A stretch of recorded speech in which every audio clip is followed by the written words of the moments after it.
को लेकर जिस तरह से बयानों का जिक्र होता है, सत्ता के महासंग्राम पर आ रहे हैं, लेकिन महिलाओं के बयानों को लेकर दोनों ही जो राजनीतिक दल हैं या जितने राजनीतिक दल हैं उनकी सोच मतलब हाथ जोड़ने लायक है। खैर, वापस सत्ता के महासंग्राम, लोकसभा चुनाव में के रण में दिग्गजों के दौरे लगातार हो रहे हैं, जुबानी जंग भी चल रही है। इन सब के बीच छत्तीसगढ़ में अंतिम चरण के चुनाव होने, 7 मई को यहां वोट डाले जाने हैं। तो 7 मई को यहां वोटिंग होनी है, लेकिन आज हम 2 सीटों पर चर्चा करेंगे। हम लगातार सीटें आपके लिए डिकोड कर रहे हैं, वोटर के लिए डिकोड कर रहे हैं, जनता के लिए डिकोड कर रहे हैं।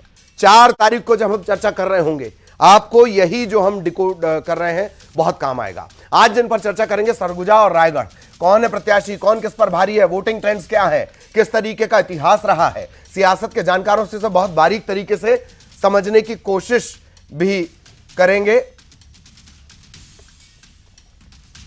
और ये मुकाबला, पहले आपकी स्क्रीन पर मुकाबले को समझ लीजिए। चिंतामणि महाराज हैं, उनके सामने शशि सिंह। ताजा ये देख लीजिए, चिंतामणि महाराज हैं और उस तरफ आपको शशि सिंह नजर आ रही होंगी। और बेहतर तरीके से मैं आपको दिखाता हूं, देखिए चिंतामणि महाराज, उनके सामने शशि सिंह। तजुर्बा कम, लेकिन राहुल गांधी की यात्रा में रही और नाराजगी भी सामने आई थी जब इन्हें मौका दिया गया। चिंतामणि महाराज को आप जान रहे हैं, बीजेपी से नाराज होकर आए, कांग्रेस में चले गए, कांग्रेस से वापस आए, एफआईआर भी क्लीन हो गई। वोटिंग परसेंटेज क्या कहता है? 2009 61% से ज्यादा, 2014 77% से ज्यादा, 2019 77% से ज्यादा। ये स्थितियां यहां के सरगुजा लोकसभा, यहां के वोटिंग ट्रेंड्स रहे हैं। अब मार्जिन किस तरीके का रहा है वो देख लीजिए। 2009 1,59,000 से ज्यादा मार्जिन, 2014 मोदी लहर 1,47,000 से ज्यादा का मार्जिन, 2019 1,57,000 से ज्यादा का मार्जिन। और तीनों जो रहे बीजेपी के खाते में सीट गई है। वोट परसेंटेज और जीत का मार्जिन एक स्क्रीन पर समझिए। 2009 61%, 1,59,000, 2014 77%, 1,47,000, 2019 77%, 1,57,000। ये लीड लगातार बढ़ी है। एक बात और भी है, गर्मी वो एक बहुत बड़ा फैक्टर हो जाती है, खासतौर पर इन इलाकों में। अब वोट शेयर किसके पास कितना रहा? 2014 में 53% वोट बीजेपी के पास, 35 कांग्रेस के पास। और 2019 की बात कर ली जाए, 48 और 43, 4% का यहां अंतर है, 17% का यहां अंतर है। इन सब ये है क्यों? दरअसल 2018 में प्रचंड जनादेश के साथ कांग्रेस को मौका मिला, सीटें भले ही नहीं बढ़ी हो, पर वोटिंग परसेंटेज पर इसका असर दिखता है। ये स्थितियां हैं सरगुजा लोकसभा की। और बेहद खास मेहमान हमारे साथ जुड़े हुए हैं और उनके साथ इस चर्चा को हम आगे भी बढ़ाएंगे।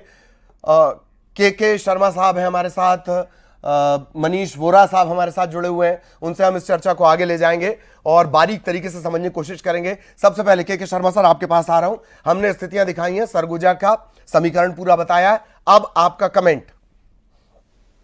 देखिए, पूरा आदिवासी बहुल क्षेत्र है। यहाँ पे कह सकते हैं कि शशि सिंह के पिता हैं तुलेश्वर, वो भी मंत्री रहे अजीत जोगी के कार्यकाल में, तो उनका एक पारिवारिक बैकग्राउंड तो है ही है।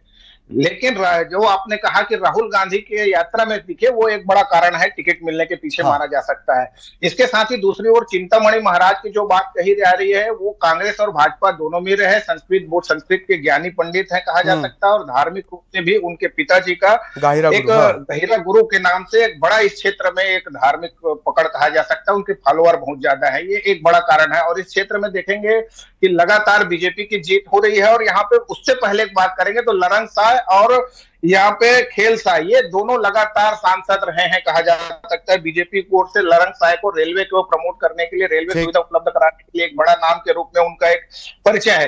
कहने का है यहाँ पे नंद कुमार साय भी यहाँ पे जीते हैं। नंद कुमार साय ने खेल साय सिंह को हराया था, 2004 की बात है। लेकिन इस सीट पर जो अभी महत्वपूर्ण बात आ रही है कि बेरोजगारी बड़ा मुद्दा है, पेयजल मुद्दा है, शिक्षा है, तकनीकी शिक्षा खासकर है यहाँ पे एक बड़ा विषय है। चूंकि आदिवासी बहुल, उसके साथ ही तमाम किसान के मुद्दे, महिलाओं के मुद्दे जो है भाजपा की ओर से या कांग्रेस की ओर से जो डायरेक्ट बेनिफिट स्कीम तक लाए जा रहे हैं, तमाम मुद्दे यहाँ पे काम कर रहे हैं। ठीक। मनीष वोरा भी हमारे साथ जुड़े हुए हैं। मनीष जी, सरगुजा को लेकर आपका एक एक्सपर्ट कमेंट। देखिए, यदि हम बात करें वोटिंग परसेंट तो एक रहा है, बीच में एक बार कम हुआ है, लेकिन वोटिंग परसेंट बढ़ने के साथ साथ यहाँ पर जब कांग्रेस प्रचंड बहुमत के साथ जीत करके आई थी, उस समय भी भारतीय जनता पार्टी ने यहाँ से जीत दर्ज करी थी। उस समय भी मोदी लहर का फैक्टर था। और अभी की भी यदि हम बात करें तो वर्तमान में भी छत्तीसगढ़ में विधानसभा के चुनाव में भाजपा प्रचंड बहुमत के साथ जीत करके आई है, लेकिन यहाँ पर भी मोदी फैक्टर काम कर रहा है। और अभी भी जो मुझे लगता है कि इस बार भी मोदी फैक्टर वहां पर काम करेगा। और लगातार यहाँ पर पिछले लंबे समय से 2009 से लगातार भारतीय जनता पार्टी यहाँ पर जीतती आई है। और दूसरा सबसे बड़ा मुद्दा है कि पिछले बार यहाँ पर कांग्रेस ने जीत दर्ज करी थी और इस बार 8.5 के 8 विधानसभा क्षेत्रों में भारतीय जनता पार्टी ने जीत दर्ज करी है। तो सारे विधानसभा क्षेत्रों में भाजपा जीती है। तो मुझे लगता है कि ये क्षेत्र, और दूसरा महत्वपूर्ण चीज ये है कि यहाँ पर जो है ये विष्णुदेव साय के प्रभाव वाला क्षेत्र है, तो मुख्यमंत्री है, तो मुझे लगता है उसका भी एक असर यहाँ पर देखने को मिलेगा। उसका भी असर यहां देखने को मिलेगा।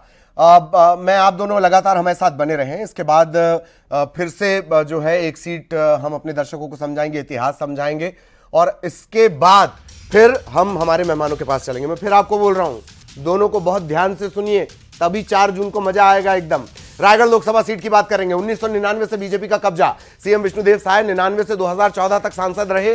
खासा प्रभाव इस इलाके में भी। पीछे आप देख पा रहे होंगे मुकाबला किस तरीके का, वो समझ लीजिए। राधेश्याम राठिया पर फिर से भरोसा। मेनका देवी सिंह राज परिवार से आती हैं, राज परिवार से ताल्लुक रखती हैं। रायगढ़ लोकसभा की स्थितियां ये। अब बात कर ली जाएगी परसेंटेज जान लीजिए किस तरीके का रहा है। रायगढ़ लोकसभा 2009 65% से ज्यादा, 2014 76% से ज्यादा, 2019 77% से ज्यादा। इसको तो अपन चलती भाषा में इसको आप 78% भी बोल सकते हैं। ये वोट परसेंटेज रहा है। अब मार्जिन किस तरीके से रहा? जीत का मार्जिन 2009 में 55,000, 2014 में 2,16,000, 2019 में 66,000। यही वजह है कि कांग्रेस इस इलाके में उम्मीद देख रही होगी। लेकिन हिस्ट्री मैं फिर आपको बता दूं किस तरीके से 2018 में सरकार बनी थी। वोट परसेंटेज, जीत का मार्जिन एक स्क्रीन पर। 2009 65% से ज्यादा, 55,000 की लीड। 2014 76%, 2 लाख से ज्यादा की लीड। 2019 77%, 66,000 की लीड कम हुई है। और इसी तरह का जो परसेंटेज है वो उसमें भी नजर आता है। अब देख लीजिए 2014 में 53% वोट बीजेपी के पास होते हैं, 35% वोट कांग्रेस के पास होते हैं, अंतर 17% से ज्यादा का। 2019 में 48 बीजेपी के पास, 43 कांग्रेस के पास, अंतर घटकर 4% से थोड़ा ज्यादा रह जाता है। 25 साल से राधेश्याम राठिया जो है वो तकरीबन 25 साल से सक्रिय आदिवासी नेता के तौर पर पहचान है। और मेनका देवी जो है वो सारंगढ़ राज परिवार से आती हैं। सामाजिक कार्यों की वजह से उनका जो वजह है, उनकी जो स्ट्रेंथ है वो सामाजिक कार्य है। 2 मेहमान लगातार हमारे साथ बने हुए, फिर मेहमानों के पास आपको लिए चलेंगे और बारीक तरीके से जानेंगे कि क्या पॉइंट्स उनके हैं रायगढ़ को लेकर। के शर्मा सर, आपसे शुरू करेंगे। रायगढ़ जी।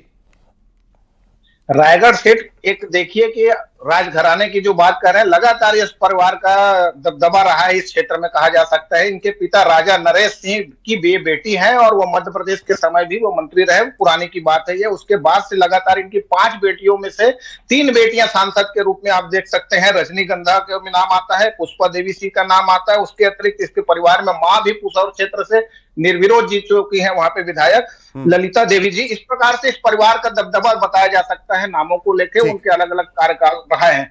लेकिन अभी फिलहाल जो स्थिति देखें तो ये भाजपा के कब्जे में है लगातार। विष्णुदेव साय यहाँ से मुख्यमंत्री आते हैं और लगातार 1999 में पुष्पा देवी सिंह को विष्णुदेव साय ने हराया था। उसके बाद यहाँ पे जो महत्वपूर्ण मुद्दा यहाँ पे दोनों जगह पे देखेंगे, बसपा और गोंडवाना, दोनों सीटों की बात कर रहा हूँ। बसपा गोंडवाना गणतंत्र पार्टी की क्या भूमिका होती है और लगातार तीसरे नंबर में रहे। इसके साथ ही नोटा भी एक बड़ी संख्या आप देखेंगे दोनों लोकसभा क्षेत्रों में। तो कुल मिलाकर के इन क्षेत्रों में बात करेंगे तो राधेश्याम राठिया का जो भाजपा संगठन से जो पकड़ दिखाई देता है, लगातार संगठन किसान मोर्चे की बात करें या अनुसूचित जाति मोर्चा की बात करें, इस संगठन से जुड़े हुए हैं। जनपद पंचायत के अध्यक्ष रहे, जिला पंचायत के सदस्य लगातार रहे और रायगढ़ से आ रहे हैं पहली बार। इससे पहले तक ये कहा जाता है कि क्षेत्र में एक चीज और है, ये राजघराने के अभी जितने प्रत्याशी आप देखेंगे उसमें एकमात्र है। छत्तीसगढ़ में इतने सारे राजघराने हैं। जुदेव परिवार समाप्त हो चुका है, टीएस सिंहदेव परिवार भी विधानसभा चुनाव में समाप्त कहा जा सकता है, आगे की बात अलग है। लेकिन अभी फिलहाल राजघराने से कांग्रेस ने जो दांव खेला, एक बड़ा दांव है और इस क्षेत्र पे 4 विधायक जो हैं वो भी कांग्रेस और भाजपा के हैं। तो ये सब स्थिति को देखते हुए एक बड़ा संघर्ष कहा जा सकता है यहाँ पे। ठीक। मनीष सर, एक तो आपका कमेंट चाहिए इस सीट को लेकर। एक एड ऑन और एक शब्द का जिक्र आया, नोटा। छत्तीसगढ़ का, मैं ओवरऑल छत्तीसगढ़ के वोटिंग ट्रेंड्स की बात करूं, कई जगह तो अगर वो वोट परसेंट इधर या उधर शिफ्ट हो जाए तो पूरे चुनाव की स्थितियां ही बदल देता है। एक पर्टिकुलर बेल्ट ऐसा है जहां नोटा तीसरे नंबर तक स्कोर करता है। ये सिर्फ छत्तीसगढ़ के वोटिंग ट्रेंड्स में नजर आता है। मैं चाहूंगा इस पर भी आपका जवाब प्लीज। देखिए, निश्चित रूप से आपने जो बोला उस पर मैं पहले आता हूँ। सीट का जो जातिगत समीकरण है उस पर हम आते हैं। आदिवासी बहुल क्षेत्र है, हाँ। यहाँ पर गंवा, टाटिया और साय समाज के लगभग 3 लाख से ज्यादा वोट है। और यदि वोटिंग परसेंट में हम बात करें तो एसटी के लगभग 44% वोटर है और ओबीसी और जनरल मिलाकर 44% है। तो ये जो सीट है यहाँ पर ओबीसी और जनरल के वोट और आदिवासी वोट, ये दोनों वोट लगभग एक बराबर आते हैं। तो ये एक अच्छा यहाँ पर रोचक मुकाबला देखने को मिल सकता है। यहाँ पर 4 सीटें हैं, 8 में से 4 विधानसभा भाजपा और 4 विधानसभा कांग्रेस है। और ये सबसे बड़ी चीज ये है कि ये विष्णुदेव साय का स्वयं का विधानसभा क्षेत्र और उप मुख्यमंत्री ओपी चौधरी, ये दोनों का विधानसभा क्षेत्र इस लोकसभा में आता है। तो दोनों की प्रतिष्ठा यहाँ पर दांव पर लगी हुई है। इसके साथ ही जो राजघराने की बात के शर्मा जी कर रहे थे, निश्चित रूप से उसका प्रभाव यहाँ पर देखने को मिलेगा। आपने आप बात करी थी नोटा को लेकर के, निश्चित रूप से नोटा, क्योंकि छत्तीसगढ़ में किसी तीसरे दल का अस्तित्व अभी तक तो निकल करके नहीं आया, लेकिन कहीं कहीं कुछ विधानसभा क्षेत्र या कुछ ऐसे क्षेत्र हैं जहां पर नोटा की संख्या बहुत ज्यादा है, लेकिन यहाँ पर कोई बहुत बड़ा प्रभाव नोटा का देखने को नहीं मिलता। ठीक है, यहाँ पर जो प्रभाव है वो बीएसपी या गोंडवाना गणतंत्र पार्टी, इसका थोड़ा सा प्रभाव इन क्षेत्रों में देखने को मिलता है। लेकिन देखेंगे कि लंबे समय से यहाँ पर भी भारतीय जनता पार्टी का कब्जा लगातार बना हुआ है। और इसमें महत्वपूर्ण चीज ये है कि स्वयं विष्णुदेव साय और उप मुख्यमंत्री ओपी चौधरी, जिनको सीएम भी कहा जाता है, उन दोनों का विधानसभा क्षेत्र यहाँ पर आता है। तो निश्चित रूप से भाजपा यहाँ से एक बड़ी जीत की उम्मीद करेगी। उसके साथ ही कांग्रेस, जब मेनका सिंह को राज परिवार की जो बात के शर्मा जी कह रहे थे, वहां से प्रत्याशी लेकर के आए, तो राज परिवार का एक प्रभाव निश्चित रूप से वहां पर देखने को मिलेगा। तो दोनों देखिए 4-4 सीटें हैं और रोचक मुकाबला यहाँ पर हो सकता है। नोटा के प्रभाव की जो आप बात कर रहे थे, निश्चित रूप से एक बड़ा फैक्टर है, लेकिन उसका कोई बड़ा प्रभाव इतने बड़े चुनाव में देखने को नहीं मिलता। जी जी जी जी, बहुत बहुत धन्यवाद आप दोनों का हमारे साथ जुड़ने के लिए और ये जो पॉलिटिकल इक्वेशन है उसे डिकोड करने के लिए। मैं फिर आपको बता दूं कि ये सब आपको समझना चाहिए, न सिर्फ बतौर दर्शक समझना चाहिए, बतौर वोटर तो ये आपका अधिकार है कि आप सियासत की बारीक चीजों को समझें और राजनीतिक दलों के भुलावे, बहकावे, भ्रम के बादलों से बचें। ब्रेक ले लेते हैं एक।